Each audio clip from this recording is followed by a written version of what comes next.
So this panel is basically a discussion about the differences and the similarities between traditional academia and traditional science and the DeSci paradigm, the DeSci movement, okay? So I'm going to briefly introduce ourselves just in a moment. But so this panel is specifically trying to ascertain what is DeSci doing differently and what is DeSci doing that echoes or is similar to the traditional academic paradigm. A lot of people in DeSci are concerned about this concept of if we're trying to replace or overturn the traditional academic paradigm. But that is not the case necessarily. There are some aspects such as funding. Decentralized funding may replace some of the more traditional funding mechanisms, but there's a lot of complementary aspects to it as well. So hopefully over the next sort of 20, 30 minutes, we can explore that here. If you have any questions at any point, just raise your hand and ask, okay? So we'll briefly introduce ourselves. We'll start with our guest, Lino, here. Thank you, Josh. Yes, my name is Lino. I'm originally from Bulgaria, living in London, and I kind of really wanted to be an academic scientist or inventor when I was a kid, but my journey went in a different direction for a number of reasons, and I was kind of a software engineer and then started a couple of digital internet companies. Somehow I got involved in academia, or rather the funding of academic research and spin-outs in the United Kingdom, around London, which kind of with Cambridge and Oxford is sort of the biggest scene around that sort of technology research commercialization in the world. And I ended up running an accelerator program where we're going to emerging markets, setting up similar technology transfer and investment programs. So I guess I got a very broad, diverse view on academia. I learned about DeSci last year, kind of meeting this guy and a few other people in London. And I kind of am really excited about the trend, but I'm still largely learning about it. So hopefully we can nail down on some of these perspectives and compare and extract some useful insights. Thanks. Okay, so my name is Rob Walters. I actually have kind of the opposite trajectory in some ways. So I started my career in academia and was a working scientist until I was 32. So I went all the way through being a postdoc. And then I kind of left academia and started doing startup companies in San Francisco and done a range of different things. I was first I had a blood testing company, not that one. And then yeah, I used to joke that I had some combination of better business ethics and worse fundraising ability than Elizabeth Holmes. But anyway, then I did drones, which turned into drones made out of Legos, which was a fun company. And then I helped start a company called MobileCoin, which was a privacy-focused cryptocurrency in the Signal Messenger app. So this most recent company, SciNFT, is kind of a combination of things, interests of mine in the crypto space, but also back to the times when I was academic. So. Do you want to briefly explain what SciNFT does? Yeah, so also going to give a talk in about an hour, but just very briefly, we're trying to use blockchain technology in science publishing. So I think we can start with this thing that's overhanging everything right now, which is the decentralized funding sources for research. Funding is one of the most paramount blocks of research. You can't do the research unless you have the funding. Even the preclinical trials, even the preprints, for example, just the basic research, you have to pay your rent or you have to pay to eat. So you have to have funding for that process. So in the traditional system, funding is it's a very institutionalized flow, right? You have to sort of write your grants. It takes quite a while to write many different grants, and you have to apply to many different grant providers. Those grants go through a multiple bureaucracy checking system, and eventually you might get it or you might not. In the DeSci or the DeFi, the decentralized finance system, it's very much more peer-to-peer or crowdsourcing. You can write your request for funding. You can put it live on any of these platforms that allow for funding, and someone can come along, even anonymously, and provide you with the funding. It's much more laissez-faire, and it's actually a lot more unreliable in general because you have to hope that people out there will provide you with the funding. If you go through an institutional system, then there's many funding sources that are pre-made and they're ready to provide you with the funding. So I want to ask you, Rob, if please first, because you have experience with the funding of your own research. What do you see as the primary benefits of the decentralized funding system over the traditional funding system? Yeah, so I think that it's important to realize just how early we are, which is exciting, and it creates a lot of opportunities. And I think primarily the opportunities are to democratize access, both from the research community, people who are perhaps not associated with a well-established institution may have access to greater funding, and that brings more people to the table. And I think the more people that are involved in science, the better off we'll be, both for the ideas that come out of it and also just for the spreading of science culture, frankly. Now, from the funding side, I think the bulk of science funding actually comes from corporations. I'm going to have a little bit of a U.S.-centric point of view, but consider that the Microsoft research budget is greater than the entire National Science Foundation research budget in the United States. So, the DeSci funding paradigms as they grow, I think, can just be additive to the entire pie, and I think it's very exciting. Lino, can you say a few words about your thoughts on how decentralized funding can still be accessed by private capital in this sense? So, for example, Microsoft has a large private capital fund for funding research. What are your thoughts on private capital accessing the decentralized funding markets as well? Do you see that something that will still occur, this kind of synergy between the existing and the new? Did you mean that, for example, Microsoft might deploy part of that capital through DeSci means, or the other way around? Or? Something like this, yeah. Yeah, that's a good question. I'm not sure I have relevant experience to have a strict opinion on that, but I think, generally speaking, kind of building upon his point, when you take a US or UK or some of the developed markets in that sense, point of view perspective, there's already a lot of functional things that happen in the flows of capital, but when you kind of go to places like here, a lot of these processes have different types of disconnect, and when you put things on top of blockchain and things like DeSci, by the nature of how this infrastructure is built, it tends to be a little bit more borderless and global. And I think from the point of view of organizations like Microsoft, who generally, I've seen a lot of evidence that they care about accessing that brain power that might exist outside of the key hubs. Like, for example, Intel used to be quite active here around Southeast Europe with their research funds and so on, and they have a huge amount of spending in that aspect as well. I can very well see a way how that might become a route for them to engage with these communities and get access to that research and fund it, and obviously on the other side for scientists to be able to practice in a way that's more connected to industry and practical applications, which is also something that's kind of disconnected and missing in most parts of the world.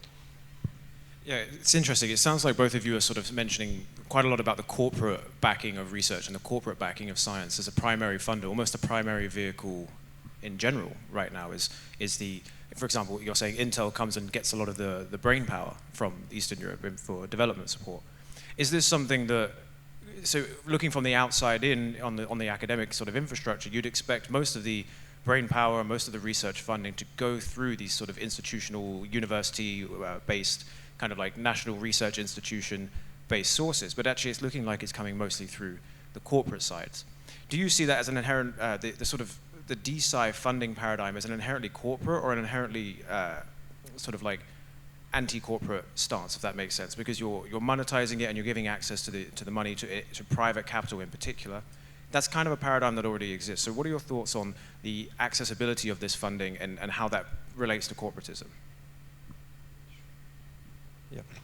Yeah, I mean, I'm not entirely sure that that's universally true. I think that's usually a good indication if corporates are active in the funding of academia, because at least, while it kind of loads it with private interests, it at least connects that sort of research to practical applications of markets, right, which is something that tends to be lacking in my experience in science. When you go to other parts in the world, I think that doesn't really exist as much, even though we started off with an example like that, and you're kind of really dependent on public sources of funding, which are very often also international public type of organizations, so there's a lot of inefficiency in that, and I think you're very right that when we so just challenging that point of view, but then building on top of that, I mean, there's the traditional sort of public funding, there's also kind of corporate funding, and then there are other mechanisms like that we are essentially building in DeSci, which might be more peer-to-peer or more community-driven, or it might be more people just doing something because they see the benefit of it and are convinced of it, and then through mechanisms like retroactive public goods or whatever, I mean, down the line that actually is tracked in a way which might represent some value that incentivizes people to do work that matters, even if the infrastructure for funding hasn't caught up with that need yet. So I think that's a very exciting new piece of the puzzle that probably doesn't exist to that extent. I think so. Rob, can you just summarize this and sort of tell us what you think the limitations of the decentralized funding sources are? Yeah, so I think that one of the challenges is that the money has to come from somewhere, right? So we have governments, corporations, individuals, communities of individuals coming together, and the real goal of DeSci is to create new efficient structures for deploying that capital into research communities. And I think at first that's going to be very appealing to a broad section of people. Eventually, you may have some conflict with other people with vested interests and things working the way that it has in the past. But I think it's incumbent upon us as people who want to see DeSci succeed to demonstrate that it can be an efficient way to increase interest in science, find new meritorious places to deploy capital. So this is something that comes up a lot when I talk to people about DeSci, is especially people in traditional academia. The biggest concern they have is with this open access of funding, of data, of opportunity, is their biggest concern is science going to become democratic rather than meritocratic? And what does open access mean, right, in science when people have access to information maybe they aren't qualified to handle, or lab equipment that they shouldn't have access to? It becomes dangerous, or it's malfeasance. So the traditional academia, with its research institutions, with its universities, it has a stamp of approval almost. It has a checking system. How do you think that the DeSci paradigm is going to combat that, at least in its early stages? Do you think it's an integration, or do you think it's a direct combat? Well, I think that's actually a really interesting point to explore, because I think, at least in the United States, probably globally, we're in the middle of a discussion about expertise and who gets to be an expert. I think we all became armchair experts during the pandemic, but some of us were more experts than others. So, as we democratize access to science, we also need to reevaluate what does it mean to participate in science. And I think that part of democracy is having humility to realize that perhaps you and your friends don't have all the answers as much as you think that you do. And so, we see kind of a bubbling of different social communities around the world, and perhaps we'll see the same thing in science, and perhaps that's okay.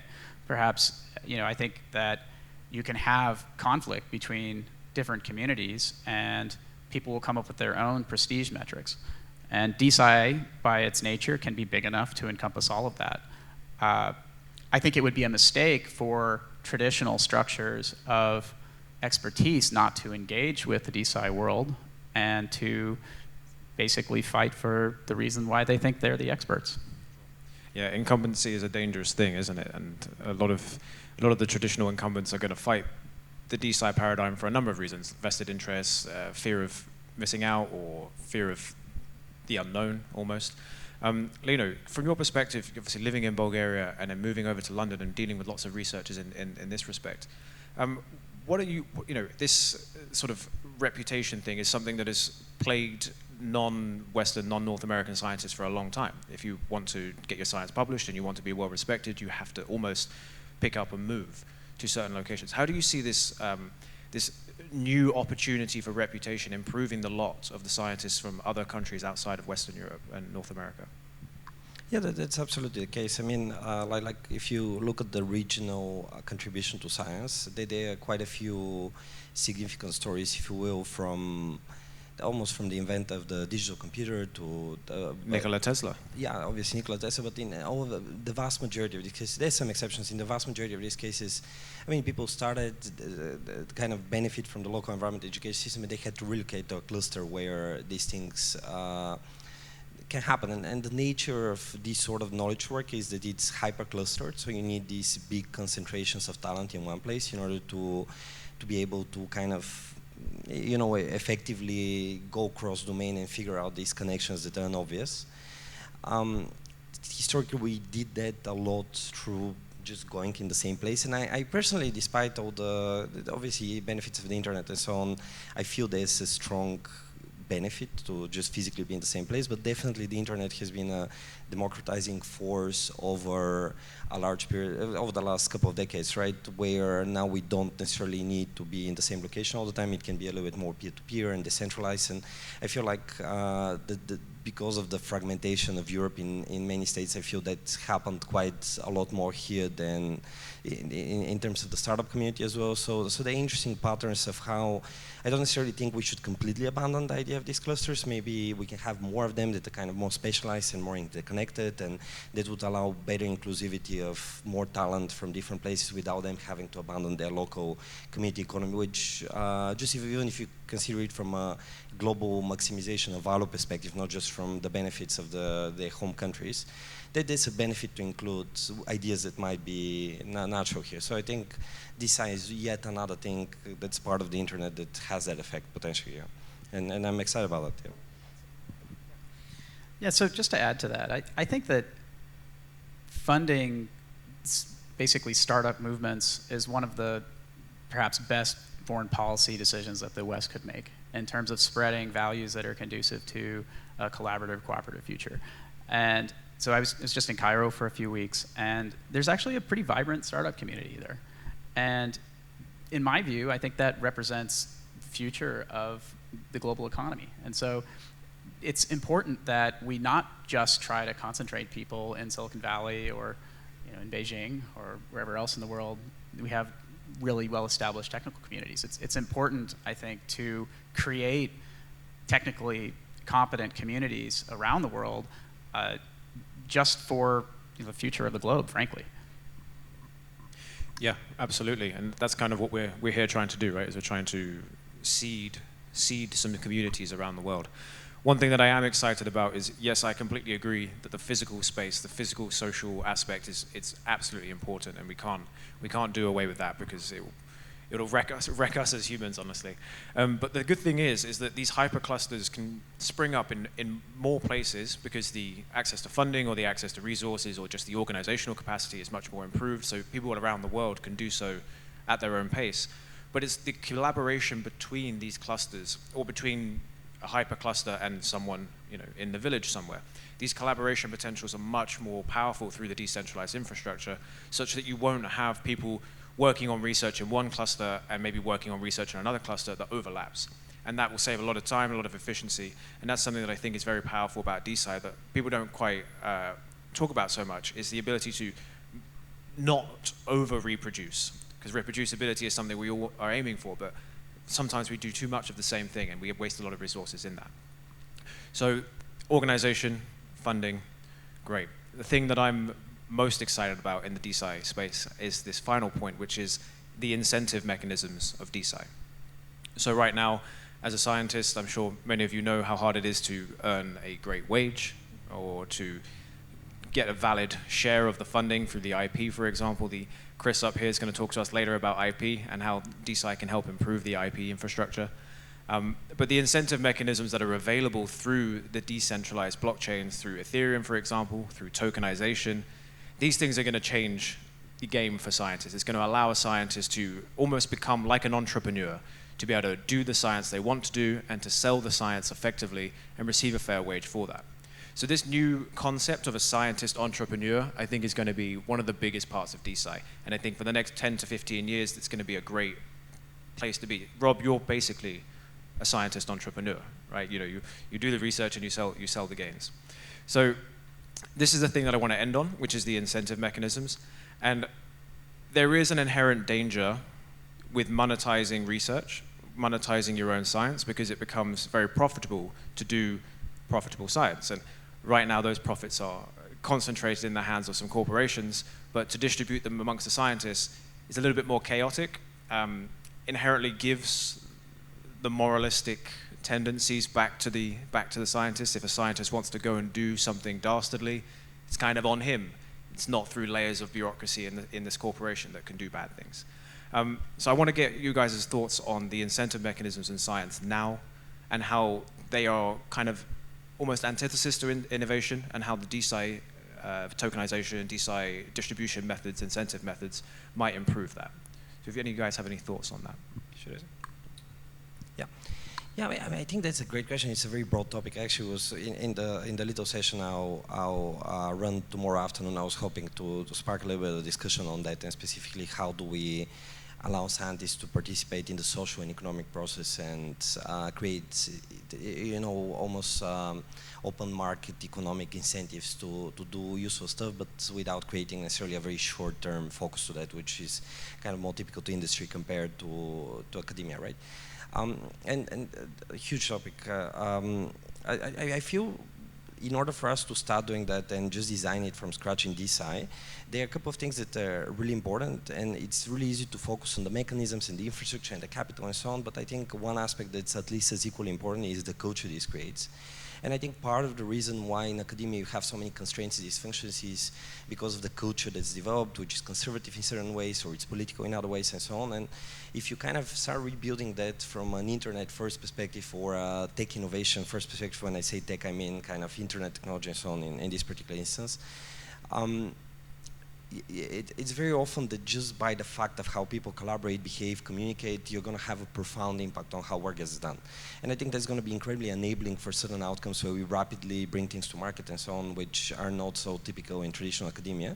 But it also carries a huge risk, which is not just down to who gets to participate in science, but what is science to begin with, right? And I feel like we're seeing a lot of evidence lately connecting to your point about who is an expert, where when science becomes useful for the political process or for just media and so on, we can very easily start biasing that to something that's kind of useful for that use case, but it's not necessarily, some of us with more scientific background might not feel this is as pure science. And I think the traditional institutions who have experienced through the anti-fragility hundreds of years of maturation, it is paramount that they are included in this whole ecosystem in a way where this becomes protected, in a way where we are kind of, more respectful of the scientific method and of this very useful and already with embedded reputation networks for peer review and so on. And I think that's a very interesting thing, building on the previous question of how do we build that in the whole picture rather than try to reinvent it. Yeah, this is something that I personally struggle with quite a lot, is not getting too dreamy about the concept of DeSci and remaining rooted, because we will alienate, in DeSci, we will alienate the traditional institutions who have, as you said, been through multiple hundreds of years of anti-fragility and building these ecosystems, building these foundations. So it's important not to get too far away from those guys. Yeah, just to add on that, I would say fundamentally science is an apprenticeship process. So to become a working scientist, to be an expert in science, you need to go through your apprenticeship. You can't learn to be a scientist without being a scientist. And I think that it's unlikely that DeSci will change that. I think that we should look at DeSci as an additive layer that helps democratize people within that tradition. Additionally, some of the prestige metrics in science are institutional affiliation, citation count, H-index, things like this. And I think, again, the paradigm for DeSci needs to be not so much replacement as an additive yes and kind of situation. So in the same way that a scientist might be affiliated with the university but also have a very successful YouTube channel and have lots of followers on Twitter, those are additive metrics that also can help you achieve prestige as a scientist. I think this is a very salient point to end on, which is that DeSci is not trying to overcome or overthrow the current system, but is an additive to it. And I think that's an important thing. I've personally, in the last 2 years of building in DeSci, have gone through this sort of journey of being like overthrow, and now very firmly rooted in the add, don't overthrow ecosystem, because firstly, that's the only way that DeSci will ever succeed. And secondly, there's a reason that there are a lot of these institutions, a lot of these regulations. Science is very big, very scary, and very complex. And to just open it up is a bit of the Pandora's box, which is a bit of a danger. So we're going to end here. Thank you very much to the panelists. We need good stewards in DeSci, and I think that's what we've got. So appreciate everybody, and thank you very much.